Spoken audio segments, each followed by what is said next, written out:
အပူလောင်လို့မဟုတ်ပဲနဲ့ရေကြည်ဘူးတွေပေါက်လာတာမျိုးတွေရှိတတ်တယ်အဲ့ဒါဆိုလို့ရှိရင်ဘာတွေကြောင့်ဖြစ်နိုင်လဲဆိုတာကိုဆရာမဆက်ပြီးတော့ရှင်းပြပေးပါတယ်နံပါတ်1ကတော့သူကအနက်ဆက်လို့ခေါ်တယ်အနက်ဆက်ဆိုတာကကျတော့မျက်နှာမှာအဖြစ်များတာပြားရည်ရောင်ပြီးတော့အစီပတ်လေးတွေလို့ဒီ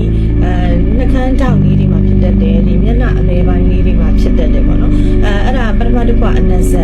က်ကတော့အဖက်လေးတွေလည်းဖြစ်တယ်အရေးကြီးဘူးလေးတွေလည်းဖြစ်တယ်နောက်တစ်ခုကတော့ရေကြောက်ပေါက်ပြီဆိုလို့ရှိရင်တော့သူတို့ကဖျားမယ်ပြီးတော့အရေးကြီးဘူးလေးတွေထွက်လာမယ်နောက်ပိုင်းကျလို့ရှိရင်အနက်ဖေးအနက်ဖက်လိုပုံစံမျိုးပြောင်းသွားပြီးတော့တကူလုံးပေါက်လာတာပေါ့နော်အရက်ထဲမှာပြောကြတာရှိရင်ရေကြောက်ဆိုတာကစုံအောင်ပေါက်ပြီးသွားမှပျောက်တယ်ဆိုတာမျိုးပေါ့နော်ရေကြောက်နောက်တစ်ခုကတော့ဒီရေယုံကဒီနှာခမ်းတောက်လေးတွေမှာအဖြစ်များတယ်တရေဘူးလောင်နေဆိုပြီးတော့ထင်ကြတယ်အမှန်ကမဟုတ်ဘူးသူကရေယုံလေးတွေကအဲ့လိုအရေးကြီးဘူးလေးတွေတောင်လေးတွေမှာဖြစ်တတ်တယ်